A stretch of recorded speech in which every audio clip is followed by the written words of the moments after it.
Bisa jelasin sih atau ajarin lah yang tadi semua kepahami sama tadi elektrisasi sama magnetisasi lah yang medan elektromagnetik. iya. Ya paling nanti balik dulu ke kosan, mandi, nanti nelpon orang paling. Oke, nanti gue kontak lah. Sekalian sama prakteknya gak? Paling banyak apa aja?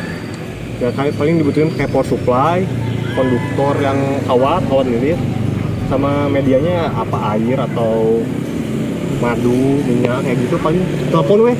Oke, nanti tinggal disiapin dulu lah ya barang.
Duh, tadi materi apa yang nggak ngerti banget. Tadi itu medan elektromagnetik. Mending belajar mandiri deh yang elektrisasi sama magnetisasi.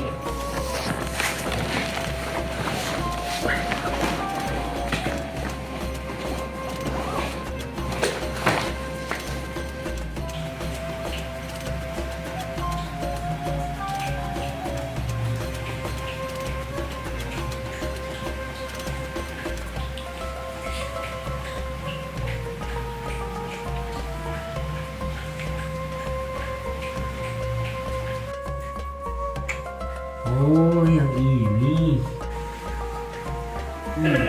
Iya itu ya, materi yang tadi. Dan juga rekan saya. Itu Di sini kita akan membahas tentang materi elektromagnetik yang dimana elektromagnetik tersebut terbagi menjadi dua. Yang pertama ada medan listrik atau elektrisasi. Yang kedua ada medan magnet atau magnetisasi. Di sini kita juga tidak hanya membahas tentang materi magnetik, tetapi kita juga akan membahas latihan soal dari materi tersebut. Untuk mempersingkat waktu kita langsung aja ke pembahasannya. Medan listrik. Medan listrik adalah gaya listrik yang mempengaruhi ruang di sekeliling muatan listrik. Penyebab timbulnya medan listrik adalah keberadaan muatan listrik yang berjenis positif dan negatif.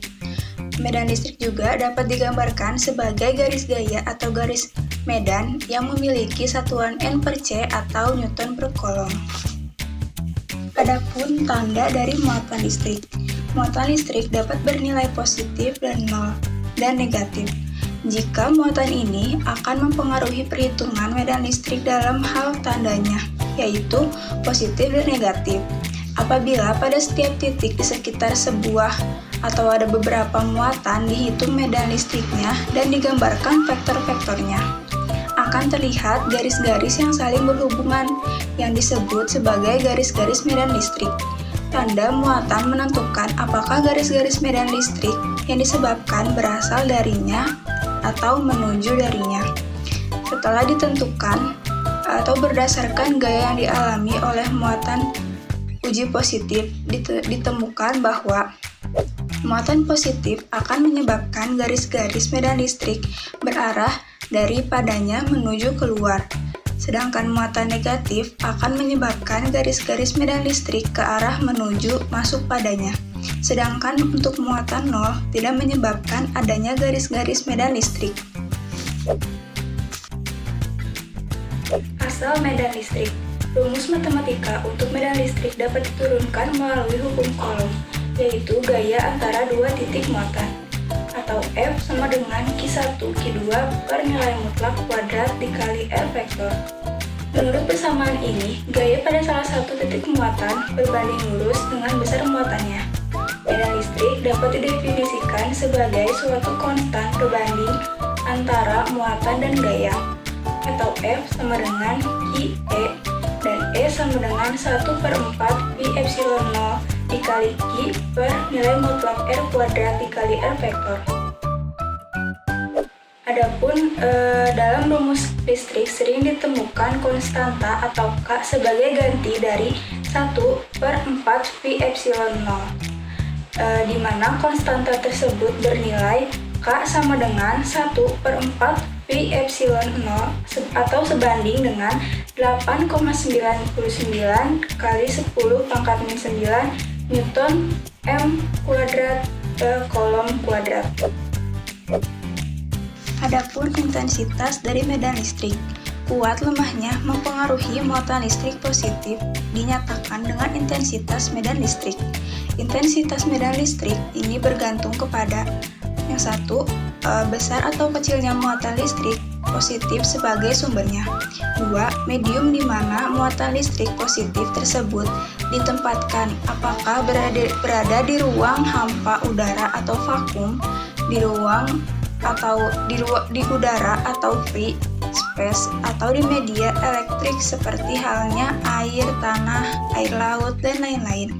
Yang ketiga, jarak sumber muatan listrik positif ke observator atau lokasi pengujian atau pengukuran atau user.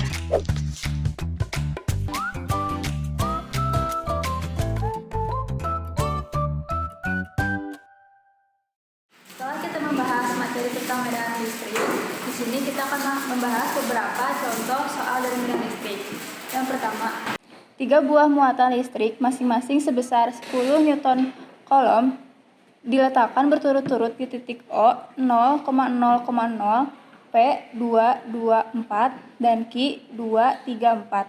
Jika ketiga buah muatan ditempatkan di ruang hampa, tentukan gaya listrik yang terjadi pada Q1 yang ditempatkan di titik O. Diketahui Q0 10 Nc 10 dikali 10 pangkat min 9 Coulomb dengan 1 kali 10 min 8 Coulomb.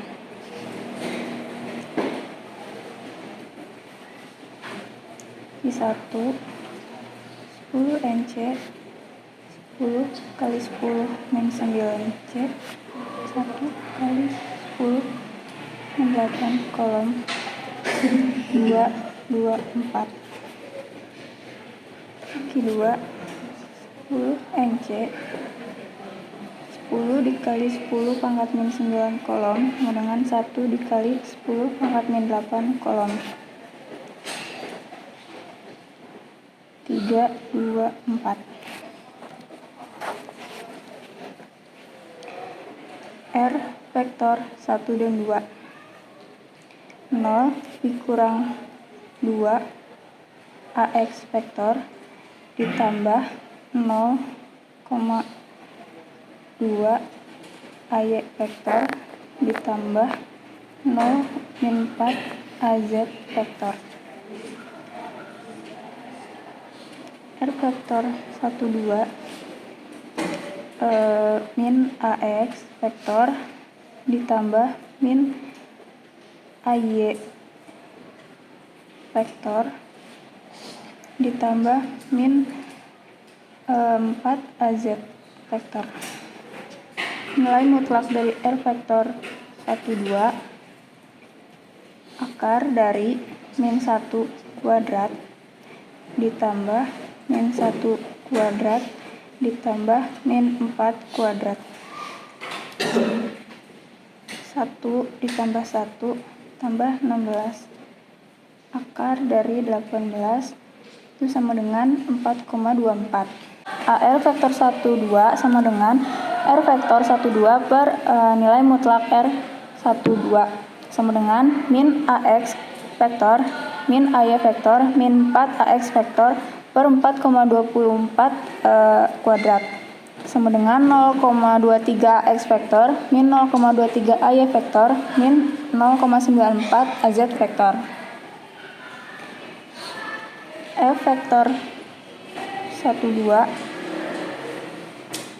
sama dengan K Q1 Q2 per R kuadrat dikali AR vektor 12. F vektor 12 K ini nilainya 9 dikali 10 pangkat min 9. Q1 1 dikali 10 pangkat min 8. Q2 1 dikali 10 pangkat min 8 per R nya itu 4,24 kuadrat. AR vektor 12 yaitu min 0,23 AX vektor min 0,23 AY vektor min 0,94 AZ vektor. F vektor 12 sama dengan 0,5 dikali 10 pangkat min 7 min 0,23 AX vektor min 0,23 AY vektor min 0,94 AZ vektor. F vektor 12 0,5 dikali 10 pangkat min 7 dikali min 0,23 itu sama dengan min 0,115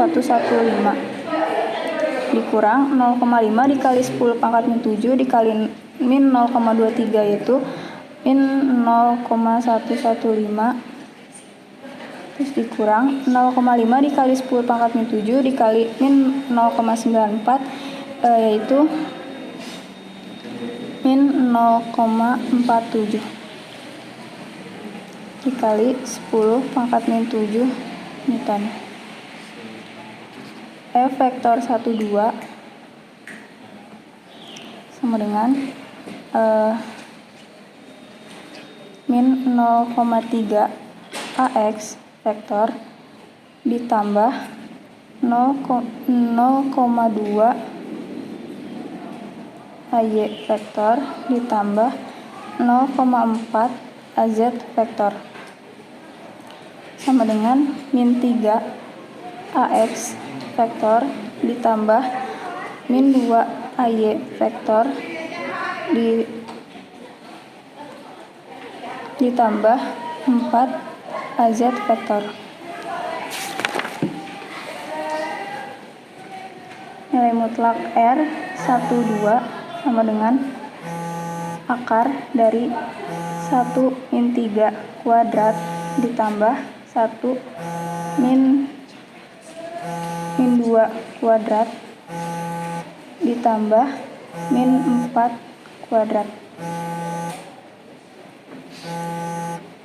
sama dengan akar dari 9 ditambah 4 ditambah 16 itu akar dari 29 sama dengan 5,38. Kemudian AR vektor 13 itu sama dengan R vektor 13 per nilai mutlak R kuadrat R vektor kuadrat 13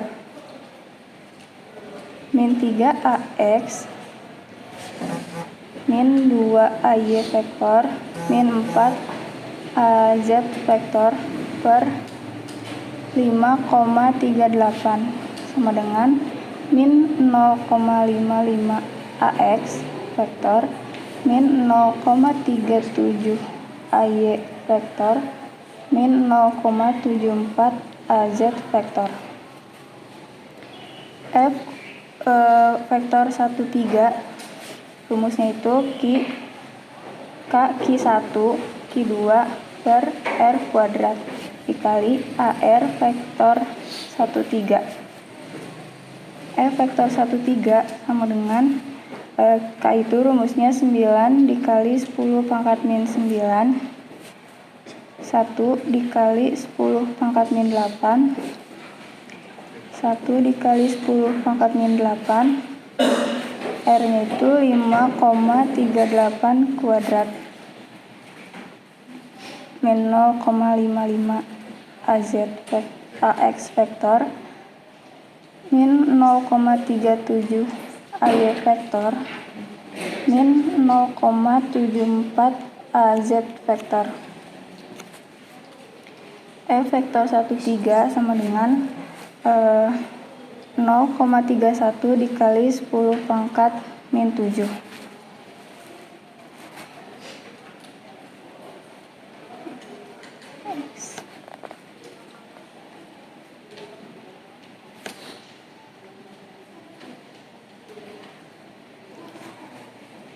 F vektor 13 min 0,31 kali 10 pangkat min 7 dikali min 0,55 itu hasilnya min 0,1705 AX vektor dikurang 0,31 kali 10 pangkat min 7 dikali min 0,37 yaitu 0,1147 AY vektor dikurang 0,31 dikali 10 pangkat min 7 dikali min 0,74 yaitu min 0,2294 AZ vektor dikali 10 pangkat min 7 Newton.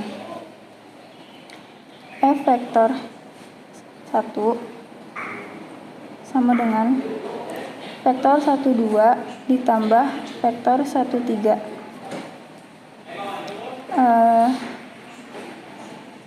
min 0,115 AX vektor dikurang 0,115 AY vektor dikurang 0,47 AZ vektor dikali 10 pangkat min 7 Newton ditambah F13 nya itu min 0,31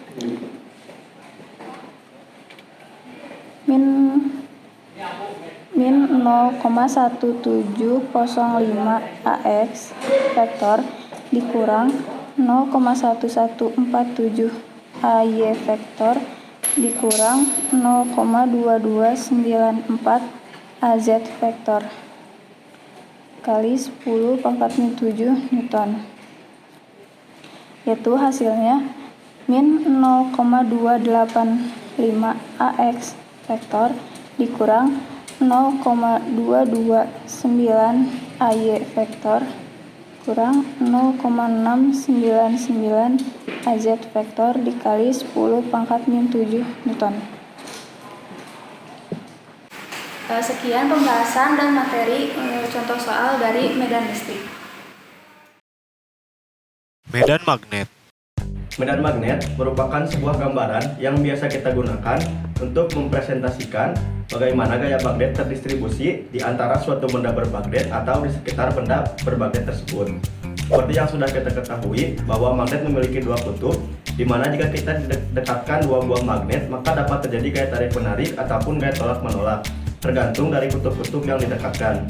Selain itu, kita juga tahu bahwa gaya tarik menarik atau tolak menolak tersebut memiliki batas jangkauan di sekitar magnet tersebut yang tidak bisa kita lihat.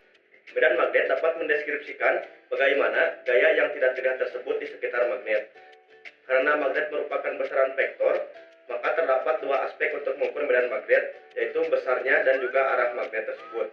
Untuk mengukur arahnya, kita dapat menggunakan kompas magnet.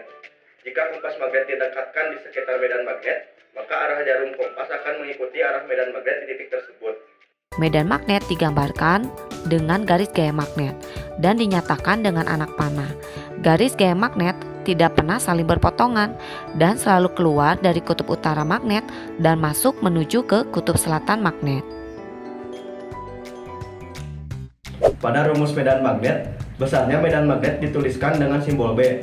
Sesuai dengan sistem internasional, besaran tersebut memiliki satuan yaitu Tesla, yang diambil dari nama Nikola Tesla. Tesla didefinisikan sebagai seberapa besar gaya medan magnet. Terdapat satu cara untuk membuat medan magnet tanpa menggunakan magnet, yaitu dengan mengalirkan arus listrik. Jika kita alirkan arus listrik melalui kabel, contohnya dengan menyambungkannya ke baterai, maka kita akan mendapatkan dua fenomena. Semakin besar arus yang mengalir pada kabel, maka semakin besar pula medan magnet yang dihasilkan. Demikian juga sebaliknya.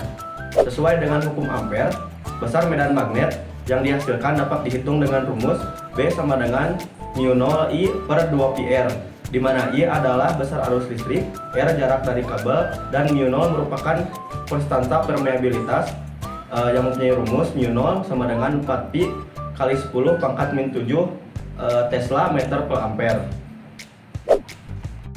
Untuk mengetahui arahnya, kita dapat menggunakan prinsip tangan kanan, yang dimana ibu jari merupakan arah aliran listrik dan jari-jari lainnya menunjukkan arah dari medan magnet di sekitar kabel. Hubungan listrik dengan magnet pertama kali ditemukan oleh Hans Christian Ørsted. Arus listrik pada suatu kawat akan menimbulkan medan magnet yang melingkar. Jika arus listrik ini terdapat pada kawat yang melingkar, maka medan magnetnya akan tegak lurus. Arah medan magnet dan arus listrik ini mengikuti kaidah tangan kanan. Jika arus ini mengalir secara lurus, maka ibu jari kita di sini adalah arus, dan jari kita di sini adalah arah medan magnet. Pada kawat melingkar, jari-jari kita adalah arah arus, dan ibu jari kita menunjukkan arah medan magnet. Untuk rumus-rumus medan magnet, yang pertama ada rumus pada kawat lurus berarus listrik, yang punya rumus B sama dengan mu0 kali I per 2 pi R, dengan B merupakan besar medan magnet, mu0 konstanta permeabilitas, I arus listrik, R jarak dari kawat. Yang kedua adalah rumus medan magnet pada kawat melingkar berarus listrik, dengan rumus B sama dengan mu0 I kali N per 2R, dengan keterangan B merupakan besar medan magnet, mu0 konstanta permeabilitas, I merupakan arus listrik, N jumlah lilitan kawat, dan R merupakan jari-jari kawat. Di sini ada soal yang mempertanyakan tentang besar induksi magnetik dan juga arahnya pada sebuah pengantar ABC yang berbentuk hektagonal dan dialiri arus senilai 10 ampere. Untuk menjawab soal di atas, kita dapat menggunakan aturan tangan kanan untuk menentukan arah dari induksi magnetik. Selanjutnya, pada soal ini kita perlu mencari besar dari induksi magnetik terhadap titik D, yang mana kita bisa membagi dua terlebih dahulu antara kawat 1 dan kawat 2, di mana kawat 1 mempunyai panjang penghantar sebesar 6 meter dan juga memiliki hisi miring R dan juga hisi lainnya senilai 8 meter, yang di mana besar sudut antara kawat penghantar dan juga hisi R senilai θ1, dan juga besar dari sudut antara imajiner pengawat 6 meter dengan kawat 8 meter bernilai θ2. Kita di sini bisa menggunakan hukum Biot-Savart, di mana diferensial dari induksi magnetik sama dengan permeabilitas magnetik dibagi 4pi dikali kuadrat arus dikali jarak dibagi jarak kuadrat dθ. Yang mana di sini kita mendapatkan induksi magnetik dengan mengintegralkan persamaan dari Biot-Savart tersebut. Persamaan tersebut dapat ditulis menjadi induksi magnetik sama dengan integral dari θ1 hingga θ2 dikali permeabilitas magnetik dikali kuat arus sin θ dθ dibagi 4VA, atau bisa disederhanakan menjadi permeabilitas dikali kuat arus dibagi 4VA kali cos θ cos 1 ditambah cos θ2. Kemudian di sini kita dapat mencari sisi R dengan menggunakan rumus Pythagoras, yang mana R sama dengan akar dari 6 kuadrat ditambah 8 kuadrat sama dengan 10 meter. Nah, dari perhitungan sebelumnya kita sudah mendapatkan persamaan untuk mencari induksi magnetik, yaitu permeabilitas magnetik dikali kuat arus dibagi 4 VA dikali cos theta 1 ditambah cos theta 2. Yang mana besar cos theta pada kawat 1 sama dengan 6 dibagi 10 dan juga cos theta 2 senilai 0 karena sudut theta 2 terbentuk sebesar 90 derajat. Kemudian kita dapat memasukkan angka yang sudah kita ketahui, yaitu untuk permeabilitas sama dengan 4 pi kali 10 pangkat minus 7 dikali 10 dibagi 4 pi kali 8 dikali 3/5. Kita coret nilai pi, maka besar induksi magnet di kawat 1 senilai 7,5 kali 10 pangkat minus 8 Tesla. Selanjutnya untuk kawat kedua dengan panjang 8 meter, kita dapat menggunakan persamaan Biot-Savart yang tadi untuk menentukan besar induksi magnetik di titik B, yaitu pada garis 2 itu permeabilitas magnetik dibagi 4 V dikali cos theta 1 ditambah cos theta 2. Pada kawat kedua ini nilai theta 1 ialah nilai yang terbentuk antara sisi kawat penghantar dengan sisi miring. Sedangkan untuk theta 2 ialah sudut yang terbentuk antara jarak dari kawat penghantar terhadap titik D dengan sisi imajiner kawat penghantar. Besar nilai cos theta 1 ialah 8/10, sedangkan untuk theta 2 adalah 0 karena sudutnya terbentuk 90 derajat. Lalu kita masukkan angka yang sudah ketahui, yaitu 4 V kali 10 pangkat minus 7 kali 10 dibagi 4 V kali 6 dikali 4/5. Kita coret nilai 4 V nya, maka besar induksi magnetik pada kawat kedua senilai 13,3 kali 10 pangkat minus 8 Tesla. Nah, kita sudah mendapatkan besar induksi dari masing-masing kawat terhadap titik D, yaitu untuk kawat 1 senilai 7,5 kali 10 minus 8 Tesla dan juga untuk kawat 2 yaitu 13,3 kali 10 pangkat min 8 Tesla. Maka kita dapat menjumlahkan besar induksi magnetik pada kawat 1 dan kawat 2, maka mendapatkan besar induksi magnetik di titik D senilai 7,5 kali 10 pangkat min 8 tambah 13,3 kali 10 pangkat min 8, yang dimana kita dapat menjumlahkan dari induksi magnetik ini, jadi totalnya 20,8 kali 10 pangkat min 8 Tesla. Nah, kita juga harus mencari dari arah induksi magnetik terhadap titik D. Kita di sini bisa menggunakan aturan tangan kanan, maka besar induksi ke arah magnetik ini masuk ke dalam bidang kertas.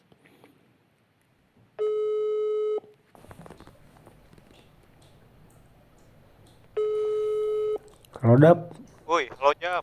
gimana? Jadi kesini nggak? Jadi. Tadi udah nyoba belajar sih mandiri, cuman sambil praktek sih biar lebih paham gitu. Terus sama siapin barangnya Jam. Oh oke, nanti dicari dulu lah barang-barang buat prakteknya. Boleh, sok Jam.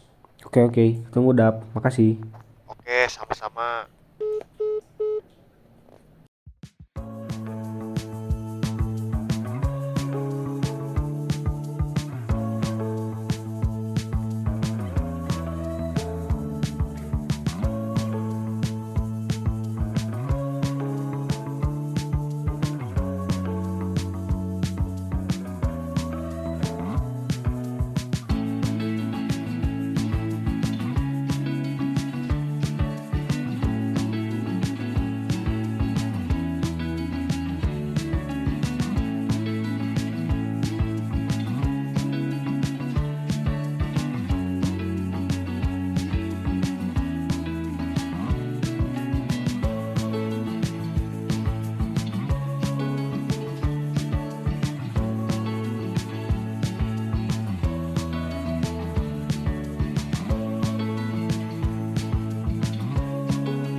Ini kutub negatif sama kutub positifnya itu disatuin, jadi nge-short.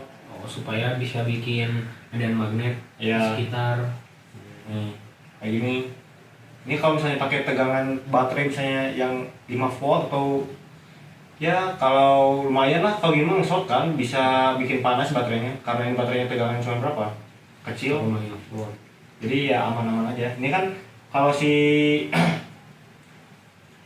si LED tuh kalau di air tuh bakal kayak magnet fungsinya tuh. Jadi bakal nunjukin mana utara. Sana tuh utaranya, yang kayak belakang kompas gitu. ya kayak kompas. Itu yang belakang tuh kutub selatannya. Nah, ini yang udah aliri arus dari baterai, ini tuh bisa ngebuat tuh si LED-nya tuh bereaksi gitu. Ada medan magnetnya si kawatnya tuh karena ya ini. Oh, terjadi magnetisasi gitu. Ya, tuh. Tapi ini tuh misalnya kalau pakai yang baterai gede tuh bahaya, soalnya kan bisa ngebuat baterai panas nih. Karena ini baterainya tegangannya kecil itu sedikit, jadi ya aman-aman aja. Kalau di fisikanya tuh namanya hukum Ørsted ya? Ørsted. Tuh. Gitu paling kalau praktek buat medan magnet. Oh, Ini mau nyoba gak? jadi hukum Ørsted itu ketika sebuah kawat penghantar dialiri sebuah arus listrik, maka akan terjadi medan magnet di sekitar kawat Ya. penghantar tersebut ya. Ya. Yang itu kan Kan ini kawat tuh konduktor kan, penghantar ya. Kalau penghantar doang mah nggak bakal bisa ngasih apa-apa gitu, karena dia aliri arus listrik. Sini tuh bisa menghasilkan medan magnet. oh, jadi si kawat penghantar ini sekarang bisa jadi medan magnet ya, jadi timbul ya. Ya. Oke, coba deh. Tuh. Oh, Jadi ada reaksinya kan ke si LED-nya. Tuh. Ya gitulah. Belajar fisika sangat menyenangkan. Tuh. Oh, ada tolak menolak. Oh, Kutub negatif. coba. Ini kan utara nih, kutub utaranya kan. Itu sering itu tolak menolak. Jauh ya. Ya, Sedangkan kalau yang ini kita si coba pindahin dulu. Kalau yang ini tarik menarik, yang ini jadi ikut nih. Jadi praktek medan magnet mas gini ya kelihatannya simpel sih ya, cuman ngerti kan gimana prinsip medan magnet pakai hukum apa tadi Ørsted. Iya, Ya gitu paling sekarang mau praktek medan listrik berarti ya. iya. Nah, tadi tuh waktu medan listrik itu sebelumnya udah bikinin sih kawat melingkar yang nanti dialiri sebuah tegangan positif, dan ada satu kawat juga yang dialiri tegangan negatif. Nah, katanya baca-baca sih nanti bakal ada muatan yang bergerak ke arah negatif. Negatif. Nah, kalau medianya air paling apa ya media yang akan bergeraknya? Styrofoam paling. Oh iya ya, yang bisa Ya media styrofoam air. soalnya kan medannya air nih. Kalau misalnya pakai tepung kan nanti bakal larut kalau di air. Oh, iya sih. Kecuali kalau dipakai minyak tuh baru bisa kayak pakai tepung ragi. Jadi kelihatan si muatan positifnya tuh apa ya ke yang apa Negatif. ya yang di negatifnya kan saling tarik menarik dan tolak menolak kan kalau medan listrik. Oh iya. Tuh. Ya. Jadi dari ada perpindahan ya dari muatan positif ya, dari tegangan positif ke tegangan negatif ya. Ya. Oh ini, oh ya ini kayak medan listrik ya. Nah itu jadi medan listriknya itu pakainya pakai hukum Coulomb yang dimana ada terjadi dua muatan listrik yang dipengaruhi dari jaraknya gitu. Sebenarnya ini tuh ada yang lebih sederhana kayak pakai penggaris sama kertas gitu.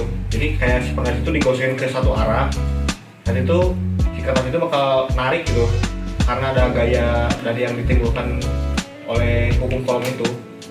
Mau nyoba juga nih yang sederhananya pakai penggaris. Kalau sederhana bisa dicoba, coba aja sih Dap. Boleh nih ya, coba.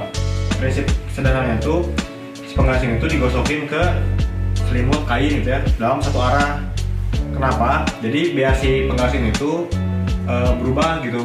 Jadi muatannya negatif karena dengan penggesekan itu ada terjadinya perpindahan elektron dari dari selimut ke penggaris. Jadi sehingga si penggaris itu bermuatan negatif dan si styrofoam yang di bawah tuh bermuatan positif, yang dimana nanti setelah misalnya kita udah lumayan lama digosokkan si apa yang namanya Muatan positif muatan positif itu bakal pindah ke penggaris sih, saling tarik menarik. Soalnya kan si penggaris ini muatan negatif. Jadi ada perpindahannya Oh, dari iya. muatan positif ke negatif. Oh. Jadinya nempel. Ya karena tadi ada hukum Coulomb tadi yang ada dua muatan listrik yang berbeda gitu. Jadi ada timbulnya gaya yang disebabkan dua muatan positif yang berbeda. Jadi saling tarik menarik. Gitu sih. Jadi ada perpindahan dari positif ke negatifnya kayak tadi. Udah paling gitu praktikumnya. Ya sederhana sih sebenarnya.